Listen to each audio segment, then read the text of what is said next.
Good news ಇದೊಂದು ದೊಡ್ಡ good news ಅಂತ ಹೇಳ್ಬೋದು. ನಟ ದರ್ಶನ್ ರವರಿಗೆ ಡೈವಿಲ್ ಸಿನಿಮಾ ರಿಲೀಸ್ಗೂ ಮುನ್ನ ದರ್ಶನ್ ರವರಿಗೆ ಒಂದು ಗುಡ್ ನ್ಯೂಸ್ ಅಂತ ಹೇಳಲಾಗಿದೆ. ದರ್ಶನ್ ಬ್ಯಾರಕ್ಗೆ ಈ ಹಿಂದೆ ಹೊಸ ಟಿವಿ ಫಿಕ್ಸ್ ಮಾಡಲಾಗಿತ್ತು. ಚಿತ್ರದುರ್ಗದ ರೇಣುಕಾಸ್ವಾಮಿ ಕೊಲೆ ಪ್ರಕರಣದಲ್ಲಿ ನಟ ದರ್ಶನ್ ರವರು ಜೈಲಲ್ಲಿದ್ದಾರೆ. ಈಗ ಅವರು ಇರುವಂತಹ ಬ್ಯಾರಕ್ಗೆ ಹೊಸ ಟಿವಿಯನ್ನ ಫಿಕ್ಸ್ ಮಾಡಲಾಗ್ತಾ ಇದೆ ಅನ್ನುವ ವಿಚಾರವು ಈ ಒಂದು ವಿಚಾರಕ್ಕೆ ಸಂಬಂಧಪಟ್ಟಂತೆ ಏನಂದ್ರೆ ಟಿವಿ ಬೇಕಂತ ಬೇಡಿಕೆಯನ್ನು ಇಟ್ಟಿದ್ರು ನಟ ದರ್ಶನ್ ರವರು. ತಲೆ ಕೆಟ್ಟು ಹೋಗ್ತಾ ಇದೆ, ಒಂದು ಟಿವಿಯನ್ನ ಕೊಡಿಸಿ ಅಂತ ಕೇಳಿಕೊಂಡಿದ್ರು ದರ್ಶನ್ ರವರು. ಹೀಗಾಗಿ ಈ ವಿಷಯಕ್ಕೆ ಸಂಬಂಧಪಟ್ಟಂತೆ ಇದಕ್ಕೆ ಕೋರ್ಟ್ ಒಂದಿಷ್ಟು ಆಯ್ತು ಟಿವಿಯನ್ನ ಕೊಡಿಸ್ತೀವಿ ಅಂತ ಹೇಳಿತ್ತು.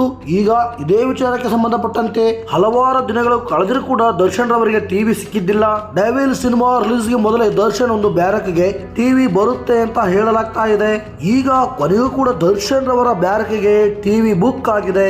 ಶೋರೂಮ್ ನಲ್ಲಿ ಹೊಸ ಟಿವಿನ ಬುಕ್ ಮಾಡಿದಾರಂತೆ ಜೈಲಿನ ಅಧಿಕಾರಿಗಳು. ದರ್ಶನ್ ರವರಿಗೆ ಇದೇ ಮಂಗಳವಾರ ಟಿವಿ ಬುಕ್ ಆಗಿದೆ. ಸಾಮಾನ್ಯವಾಗಿ ಇವತ್ತು ಮತ್ತು ನಾಳೆ ದರ್ಶನ್ ಅವರ ಬ್ಯಾರ್ಗೆ ಟಿವಿ ಫಿಕ್ಸ್ ಆಗುವ ಎಲ್ಲಾ ಸಾಧ್ಯತೆಗಳು ಕೂಡ ಇವೆ. ಇನ್ನೊಂದು ಕಡೆ ಮತ್ತೊಂದು ಗುಡ್ ನ್ಯೂಸ್ ಅಂದ್ರೆ ನಾಳೆ ದಿ ಡೆವಿಲ್ ಸಿನಿಮಾ ರಿಲೀಸ್ ಆಗ್ತಾ ಇದೆ. ಈ ಸಿನಿಮಾನ ಅಭಿಮಾನಿಗಳು ಯಾವ ರೀತಿ ನೋಡ್ತಾರೆ, ಇದರ ಪ್ರತಿಕ್ರಿಯೆ ಹೇಗೆ ಸಿಗಲಿದೆ ಅಂತ ನಾವು ಮುಂದಿನ ದಿನಮಾನಗಳಲ್ಲಿ ಕಾದು ನೋಡಬೇಕಾಗಿದೆ. ಅಂದ್ರೆ ನಾಳೆನೇ ಸಿನಿಮಾ ಬಿಡುಗಡೆ ಆಗ್ತಾ ಇದೆ. ಇನ್ನೊಂದು ಹೇಳ್ಬೇಕಂದ್ರೆ ಟಿವಿ ಇದೆ ಅನ್ನೋ ಮಾತ್ರಕ್ಕೆ ಎಲ್ಲಾ ಚಾನೆಲ್ಗಳು ಬರ್ತವೆ, ಎಲ್ಲವೂ ನೋಡ್ಬೇಕು ಅಂತ ಹಾಗೇನು ಇಲ್ಲ.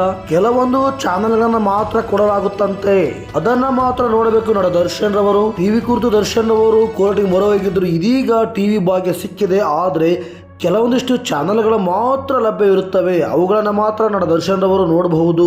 ಯಾವುದು ಕೊಡಬಹುದು ಅಂತ ನಾವು ನೋಡಿದ್ರೆ ನ್ಯೂಸ್ ಚಾನೆಲ್ ಕೊಡಬಹುದು, ಮತ್ತು ಕೆಲವೊಂದಿಷ್ಟು ಎಂಟರ್ಟೈನ್ಮೆಂಟ್ ಚಾನೆಲ್ಗಳನ್ನ ಕೊಡಬಹುದು. ಬಂಧುಗಳೇ, ಇದು ಈಗಿನ ಮಾಹಿತಿಯಾಗಿತ್ತು. ಈ ವಿಡಿಯೋ ಕುರಿತು ನಿಮ್ದು ಏನೇ ಇದ್ರು ಕಾಮೆಂಟ್ ಮೂಲಕ ತಪ್ಪದೆ ತಿಳಿಸಿ. ಮತ್ತು ಫಸ್ಟ್ ಟೈಮ್ ನೀವೇನಾದರೂ ನಮ್ಮ ಚಾನಲ್ಗೆ ವಿಸಿಟ್ ಕೊಟ್ಟಿದ್ರೆ ಸಬ್ಸ್ಕ್ರೈಬ್ ಆಗಿ ಸಪೋರ್ಟ್ ಮಾಡಿ. ಸಿಗೋಣ ಮತ್ತೊಂದು ವಿಶೇಷವಾದಂತಹ ವಿಡಿಯೋದಲ್ಲಿ. ಎಲ್ಲರಿಗೂ ಧನ್ಯವಾದಗಳು.